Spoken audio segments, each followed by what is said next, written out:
This little Wild Heart bag is a standout.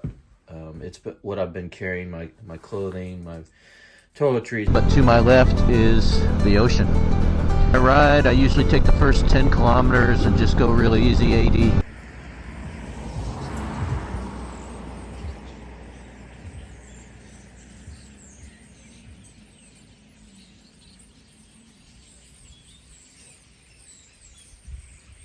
Alright, good morning everybody here in Seduna, beginning my rest day.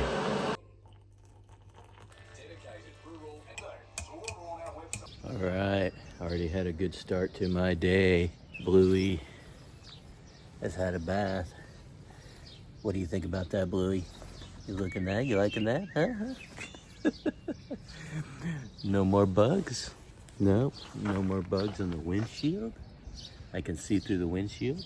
It's looking good. So I got my early start on my task for today. I have given Bluey a nice wash. Got some cash.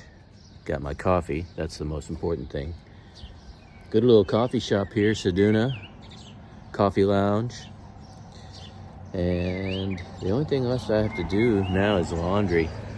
You guys don't want to watch me do laundry. Pretty ho-hum. Plus I got to get some change from reception to do that. So anyway, I might bring you along for that if you want. Pretty boring. But here we go. Hey everyone, welcome back to Padre's Motor Vlog. Rest day in Seduna. And I have done my laundry. It's actually hanging up. It took me a while to do my laundry. There was a line up at the laundry, and so there's a line up at the dryer too, so I just decided to hang my stuff out. These hankies have been invaluable. I've got 3 of them, and they've been wiping everything from my glasses to the front of Bluey to the seat of Bluey to whatever. It's been very, very much a great thing to have those hankies along, which are always good. And I thought I would show you, I had to top up a little bit on groceries. I got some cash because some places along the Nullarbor Plain don't have don't take cards. So I got some cash on me. Just before I share with you some of the things I purchased for gear to take along when I take off tomorrow to do the Nullarbor crossing, I did think that I should share with you guys that, you know, when you're getting ready to do something that's really, really difficult, something that stretches you, something that you're worried about or have anxiety about, it's really good to get into the practice of preparing the different parts of you to do that. Mind, body, spirit.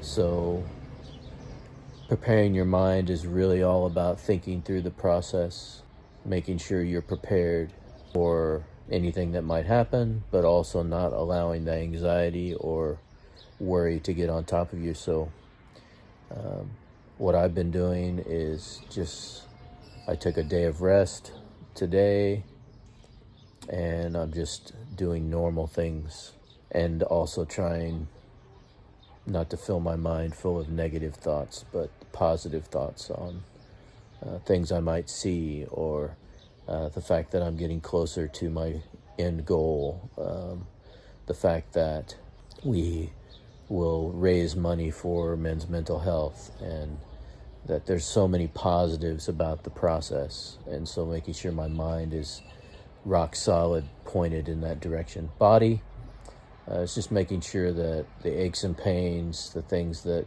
I can control, I do control, and making sure that I don't hurt myself, that I have enough food and water to nourish my body, and enough of that to take with me so that I can keep my energy up. And your brain needs those things too. So physiologically, you need to make sure that you're keeping yourself well, resting well, making sure you get plenty of rest, especially the night before. So that's important. And spiritually, just making sure that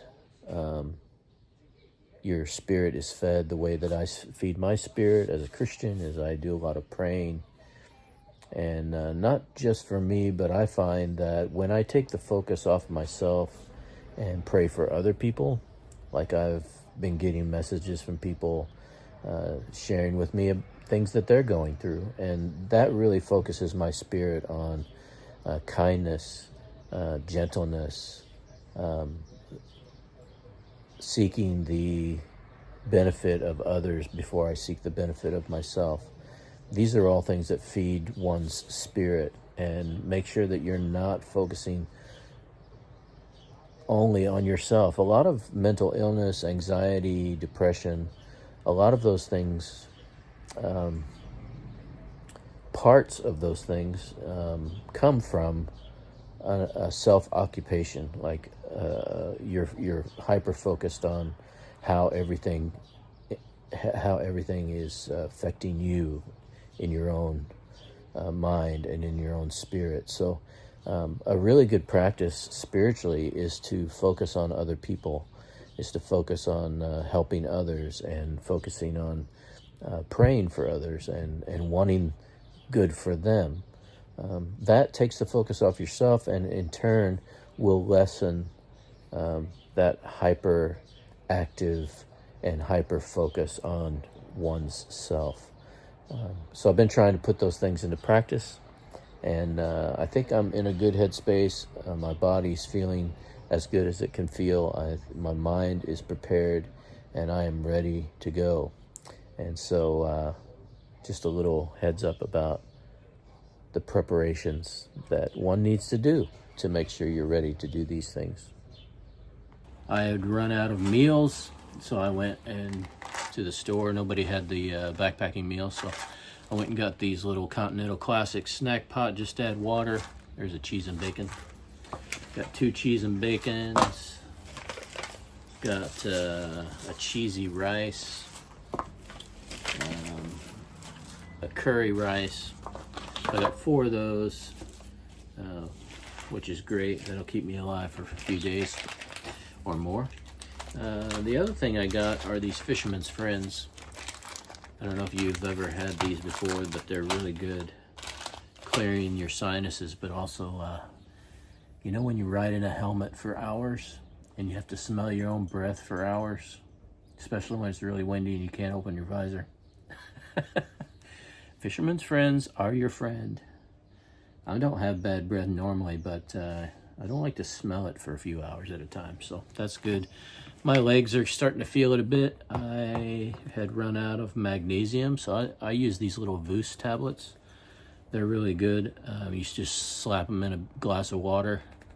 Doesn't have to be a lot of water, but slap them in a water, and it helps you from getting cramps, which I've just started developing a bit of cramping, which brings me to making sure that I stay hydrated. I have some water underneath my seat, but I got another 2 liters of water, 1 lime flavored, because I don't like water on its own oftentimes, so that way I can cook up these snack pots, but also have water to drink. And then as a little bit of if I need quick sugar, if I'm on a sugar low, I got these little natural soft jellies fruit salad to take with me. So that'll be good on the drive in case, if I get stranded, I need a little bit of pick-me-up. But yeah, I think we're okay. We got enough supplies to take with us. My body is feeling it. I gotta tell you, Perth is another 2,000 kilometers away, and my body just started feeling the grueling of the everyday riding a few days ago when I tweaked my back, and then this morning, because my back is so stiff, I've been turning my neck a lot instead of my back, so my neck got sore this morning. So I am taking Nurofen, and of course not every day, but tomorrow when I head out, I'll be putting some Nurofen on board so that I can, not feel the pain as I'm riding. So tomorrow's about a 4-hour drive, 4-hour ride out to the Nullarbor Roadhouse. Then a short ride on Saturday because it's supposed to be super hot. I heard 44.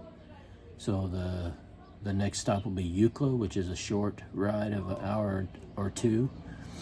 And then Sunday will be my very long ride, and that will be a tough one.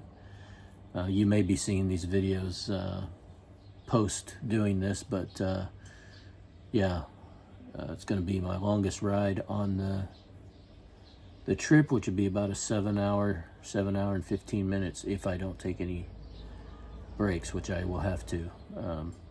So it's going to be a long day, just to say that. It's going to be Euclid and Norseman. And so yeah, just hoping that all goes well the next 3 days, starting tomorrow. That's why I needed this rest day, to kind of get my head in the right space and also make sure I had what I needed with me to go. So thank you guys for tuning in to these videos. It's really important. Make sure, if you haven't donated to Men's Mental Health through Movember, follow the QR code. We are raising funds for Movember, and just make sure that you're following along and enjoying the ride. We'll show you some scenes as we go, and I hope you enjoy the Nullarbor Plain starting tomorrow. See you in the next video.